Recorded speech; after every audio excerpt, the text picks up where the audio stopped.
to talk about Geneoscopy. We are. Here to talk about you and Andrew's journey with the company, how Arch Grants was a part of that story, but really focused on the origin story and like how far you've come today. So if you don't mind, Erica, talk a little bit about the conception of Geneoscopy. Where did this first start? Yeah. And I think, Arch Grants was a part of that origin story, right? I think we had some research that we were doing at WashU here in St. Louis. And I was an undergrad at the time. And then I matriculated to the MD PhD program here at WashU again, and felt like the technology we had developed could be really helpful for patients.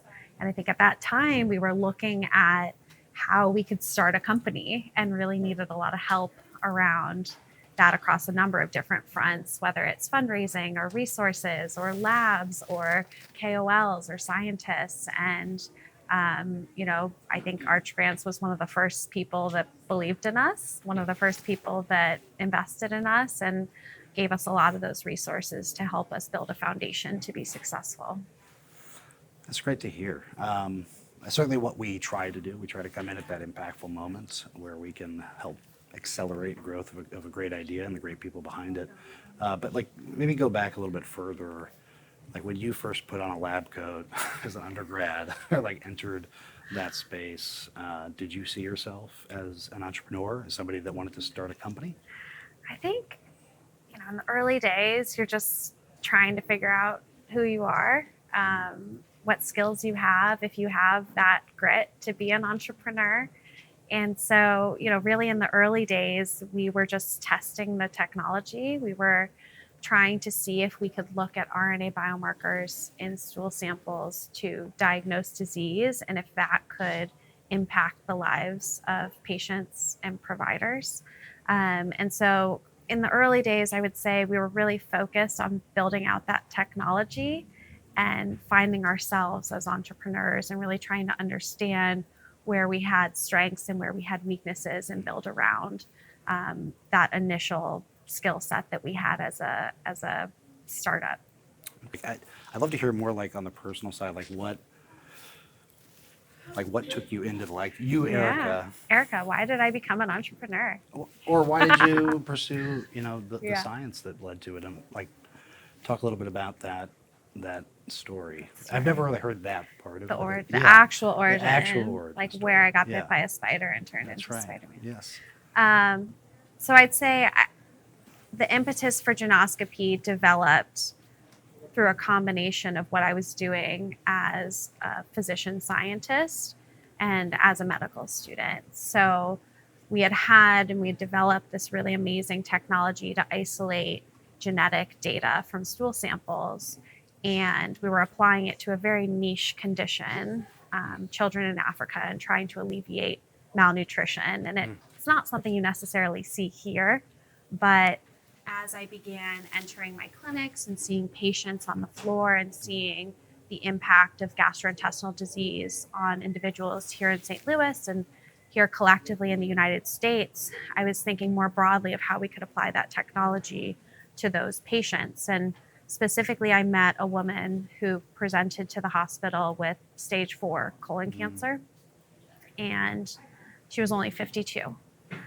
And when I asked why she couldn't go get a colonoscopy, she said all the reasons that I would say, right? I'm busy, I have kids, I don't have time to go get a colonoscopy. And so, I thought very deeply about how I could help this person and this kind of person that I knew was more than just one individual. And that was really the impetus for pulling the technology out of the university, founding Geneoscopy, and addressing this unmet need in colorectal cancer screening.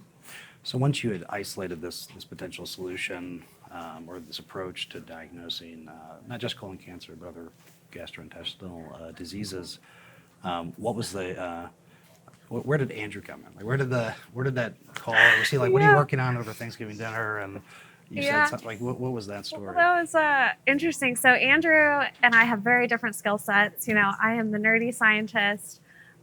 He is the amazing business person.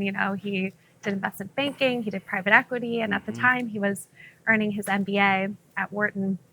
And it was actually, I think, part of some of the diligence process that was being done by people like Arch Grants as part of our initial fundraising and these pitch competitions that we were entering. I think somebody asked me to do a pro forma, and I Googled it immediately because I have no idea what that was. And when I recognized the complexities, I immediately called my brother. And so he very graciously gave me a lot of his time to help build the business background, build the models, build the business plan, build all the financials.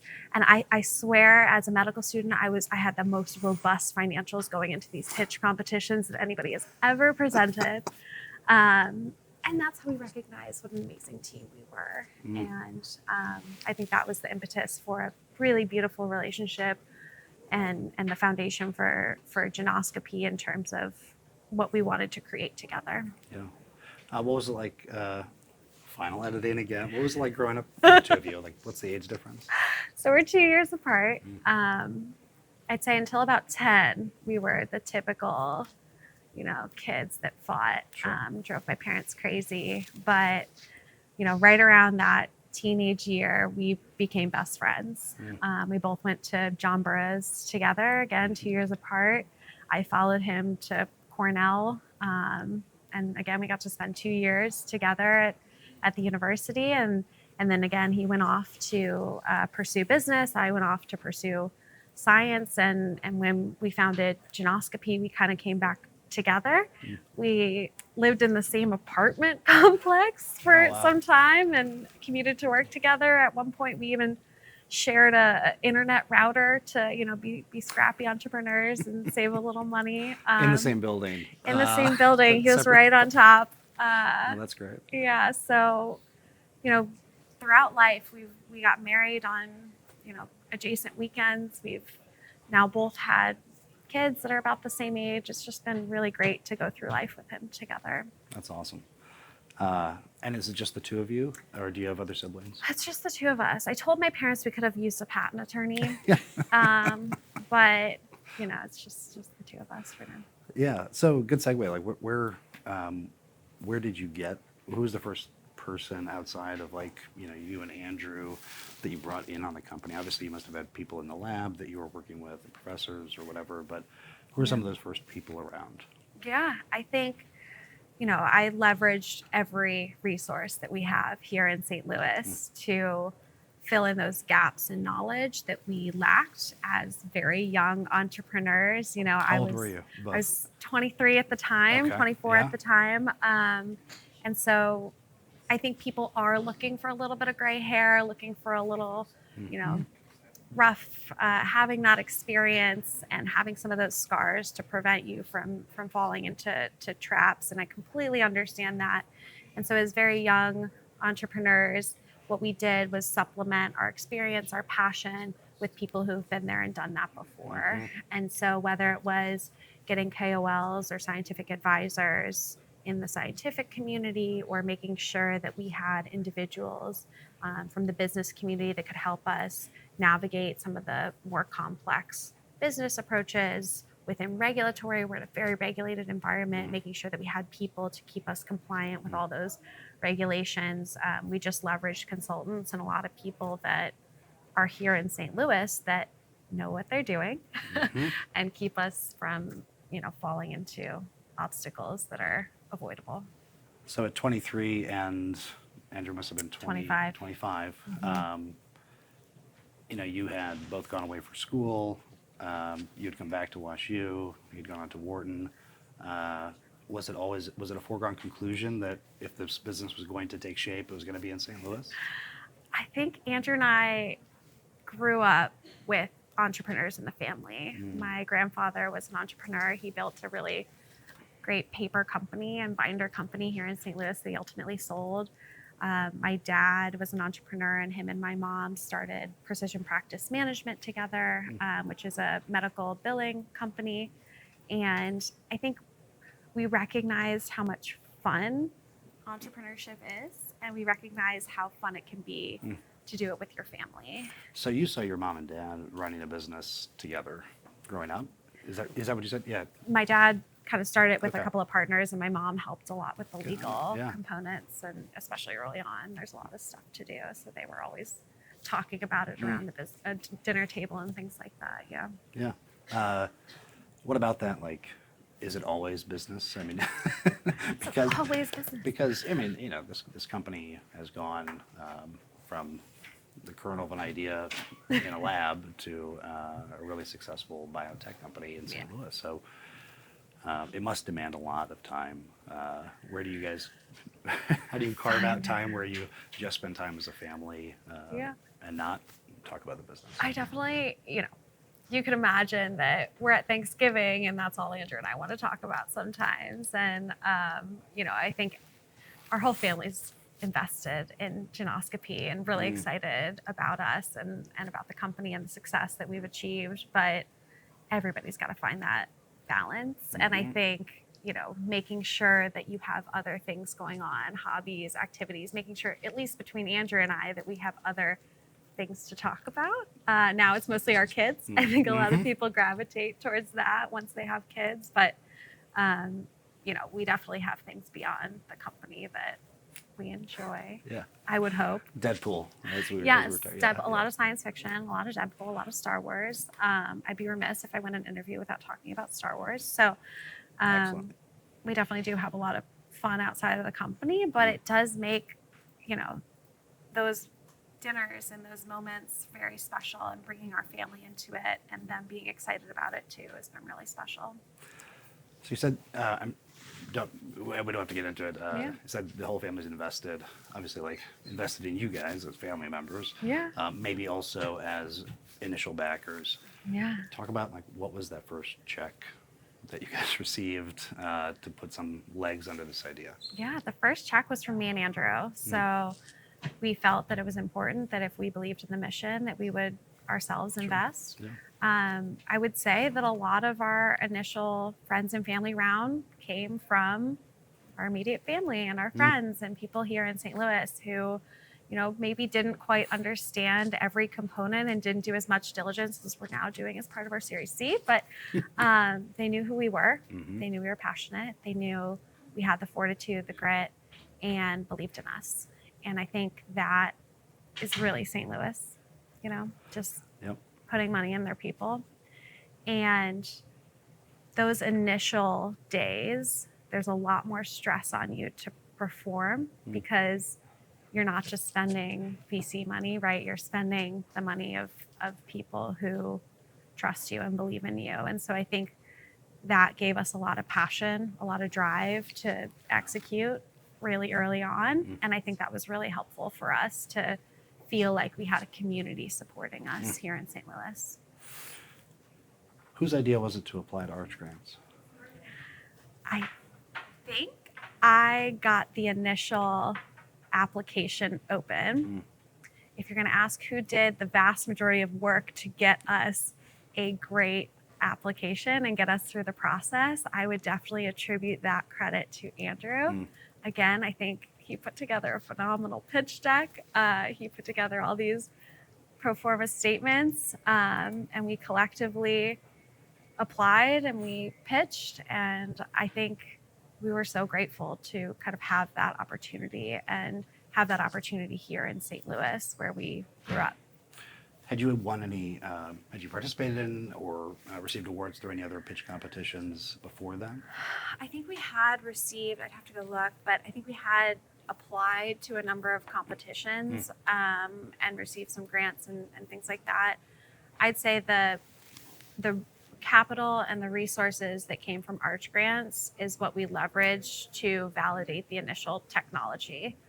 So beyond kind of what we put in collectively as founders, I think Arch grants, the resources from Arch grants were what really went into the foundation for the technology in Geneoscopy. Were there any surprises? I mean, it was a long time ago. No surprises. I think I had just joined Arch Grants the September before what would have been like an early November gala when Geneoscopy was announced with, I think we did 19 other companies that year.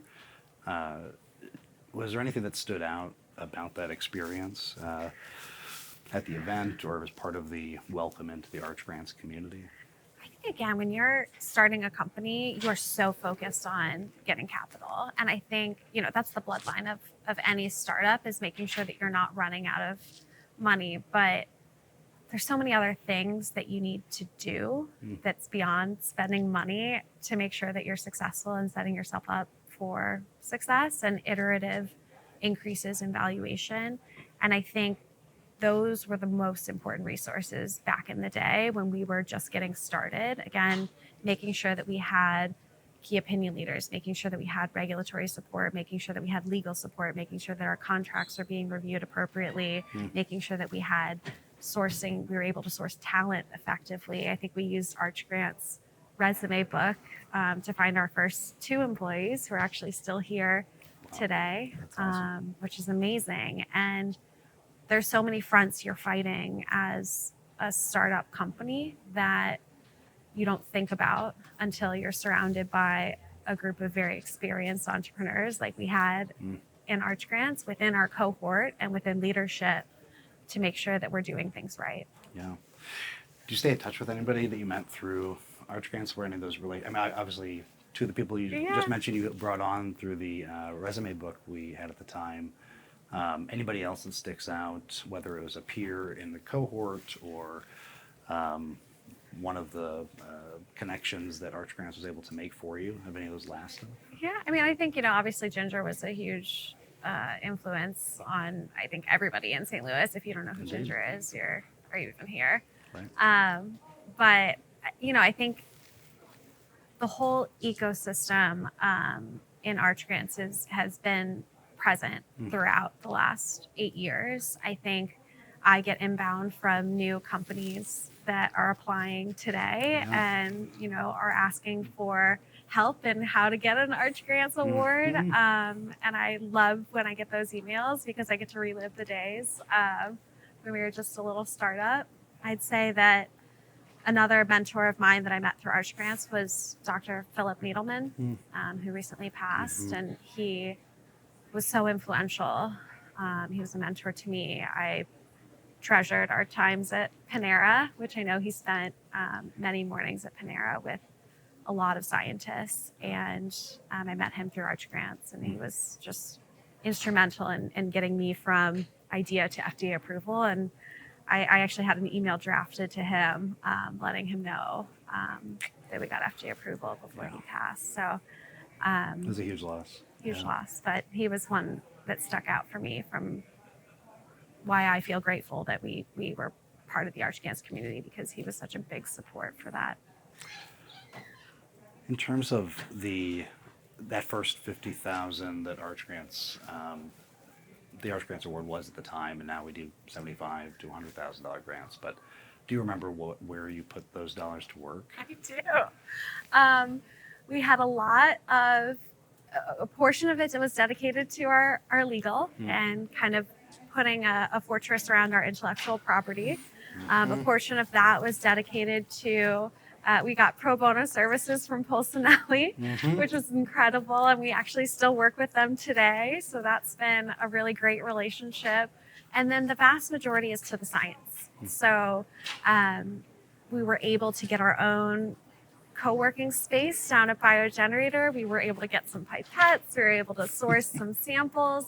We were able to test out that technology that we had pulled out of the university and demonstrate some initial feasibility of using RNA biomarkers to diagnose colorectal cancer and precancerous lesions. And that fueled the data that we leveraged for our Series A, which was fantastic. Yeah. I'd love for you to talk a little bit about the actual science behind the company. It'll likely go right over my head as it has many times before. But what is there are other diagnostic tools. What is Geneoscopy's approach? It's our sauce. Why is RNA so damn important? RNA is getting a lot of popularity. It is the popular girl at school right now. So, I think the medicine Nobel Prize was just awarded for microRNAs about 2 days ago, and for their implication in gene regulation. During the COVID pandemic, we know that we developed an RNA-based vaccine to fight COVID.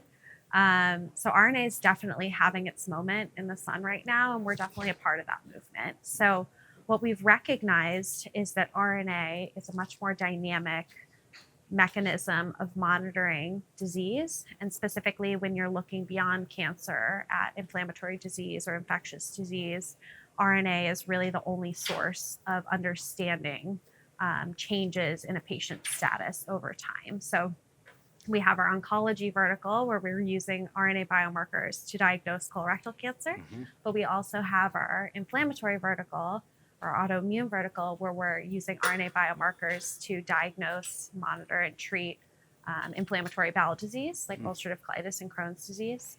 And in both of those spaces, we've demonstrated that RNA can be maybe more accurate than other biomarkers that are a little bit more stable, but are not necessarily reflective of the disease status. What is a significant difference in, What's the difference? efficaciousness? Efficacy? Efficacy. Thank you. Yeah. What is the difference between other available tests? And I remember, I think it was like 7% difference. Yeah, sure. Is that close? Sure. Yeah. So, when you think about colorectal cancer screening and the approved tests, there's invasive tests like colonoscopy, and then there's non-invasive tests like a fecal immunochemical test or a stool-based test. To date, there are only really 3 approved modalities for colorectal cancer screening in that non-invasive bracket. So it's a stool test, which could be a FIT test or a molecular test, and then a blood test.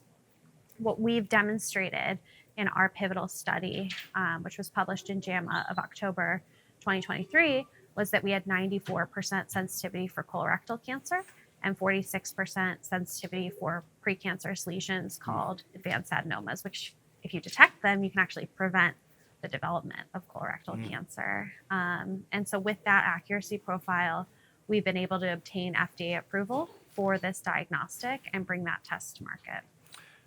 Yeah, so that woman that you mentioned, 52 years old, I think you said, and stage 4 colon cancer. How many other people go with these diseases undetected, and how important is Geneoscopy's solution in that market? So there's about 150 million Americans out there that are eligible for colorectal cancer screening. If you're over 45 and you are average risk, which means you don't have a family history, don't have previous polyps, you're eligible for our test. So that's a huge patient population. And what we've seen is that not a lot of patients are compliant with a colonoscopy. So you can imagine people don't like colonoscopies. Can't imagine why. Can't imagine why. And so that's where we come in for patients that really don't want to get a colonoscopy, patients that are, want to take a test at home, want to have a kit shipped to their home and have an accurate test that could result in them needing to get a colonoscopy, but could say, it's negative, you're fine for 3 years. That's what we offer to our patients. My grandfather is 91 years old. This is back in 2021. We were going out for his birthday, ended up in the hospital, and they detected colon cancer. And it was extremely late stage, and it was actually an infection as a result from an operation that he ended up succumbing to. But Italian-American immigrant was not, did very well for himself and easily could have accessed the necessary tests and healthcare, but there was a stigma around doing that. And so he went his entire life without a colonoscopy until he was in his late 80s or just 90 before he got his first colonoscopy. And I just imagine that if there was something very easy and non-invasive that he could have done, he probably should have done it when he was 70 or 60 or 50. 45. But, 45. Right, but it just seems like such an important and more accessible option for so many people. I think healthcare is moving towards being proactive instead of reactive. And I think if we can create preventative services for patients that are easy, that fit in with their lifestyle, that deliver straight to their door, and they, close it up and FedEx comes, picks it up, and then you don't have to think about it ever again. That just makes it easier for people. And that's what we want to do. Where are we today? Where are you today with Geneoscopy compared to where you thought you'd be in 2016, 2017? Did I you mean, think this was going to be a few years and then you'd get acquired? Did you see yourself as a, co-founder, CSO of a yeah. 50 plus person team? I think Andrew and I have always wanted to take it to fruition. And, that definition has changed over time. But I got the email from the FDA that we had received approval for our test, and I wouldn't give up that moment for anything, for an early sale or an IPO. I think if you're doing entrepreneurship for that exit, you're not doing it right. I think the highs are so high, the lows are low, but this journey has been in itself an experience and educational and fun. And I get to do it with my brother, and I get to build this unbelievable company, this unbelievable culture. I get to do it here in St. Louis. And this is I love this job. I love my job. That's amazing. And I'm curious, as somebody who must have been very passionate about science and probably still is very passionate, Somewhat. how often do you, still get in the lab? How often are you doing different, whatever you scientists do in your life? I try to get into the lab as much as I can. I think that's, when you are a scientist, when you're a physician scientist, nothing feels better than being in the trenches with, your peers. I think it does give the CLSs a little anxiety when I'm back there. CLS, clinical laboratory Okay. scientists. I think the clinical laboratory scientists feel a little nervous when I'm back there, but that again is just, I love my job and I love being a scientist. I love contributing to science. I love presenting the data that we've generated. I think one of the biggest benefits about being a scientist is at one point you know something that nobody else in the world knows, and you get to decide how to present that to the world, whether it's through a conference or an abstract or a press release. And those are the moments that I really treasure. When we got our data back from our pivotal study and they said, we have something here, we're going to get FDA approval. We're going to be able to impact the lives of millions of patients. We're going to be able to help that woman that I met 8 years ago. That's why I became a scientist. Must be, a lot of excitement, a lot of responsibility too. It's like you owe it to yourself for all the hard work, but also to this community and your fellow man. As I would say, one of our most successful companies, what advice would you give a young entrepreneur, either coming through the Arch Grants program or just setting out on their own to start a company? What would be, if you could leave them with something really important in your journey, what would that be? Gosh. Other than having an amazing brother to Find a great sibling. I would say that no is not always a no. I think when we first applied to Arch Grants, we had a really great idea. I think we had a lot of momentum. We had a lot of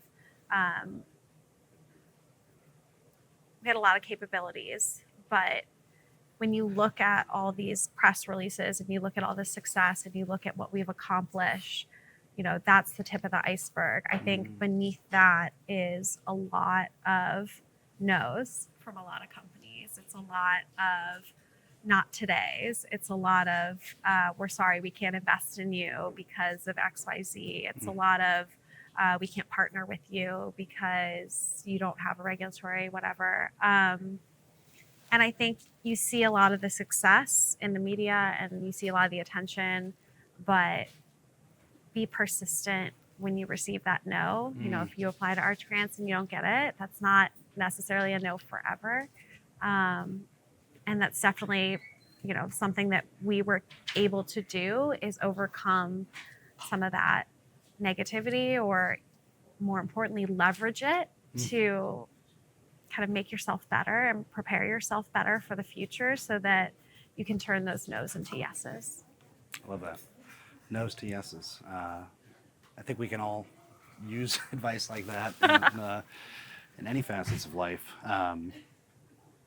What do you see as an opportunity for arch grants moving forward? You guys have been hard at work in this company for a long time, and not always able to come to a pop-up reception and maybe mingle with other entrepreneurs, which is a good thing.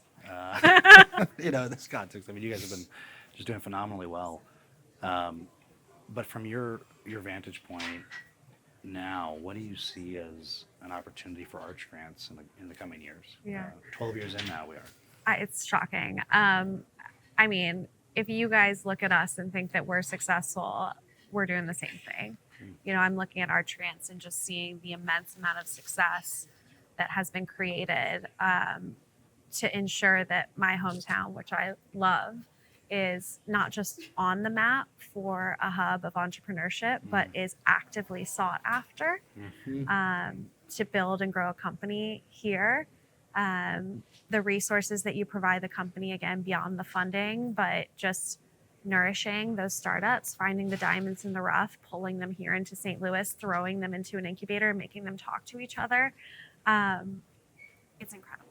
And I think whatever we can do to support arch grants, whether it's help with those communications with those younger startups, help prepare them for their pitch competitions, pick them up when they're unfortunately rejected from this unbelievably rigorous process and tell them to apply next year with these changes.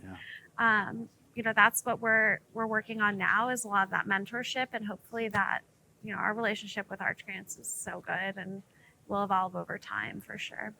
Amazing. Well, thank you, Erica. It's been such a pleasure to talk a little bit about Geneoscopy, about you personally, and I can't wait to see what's next for you guys. Thank you. Thank you so much.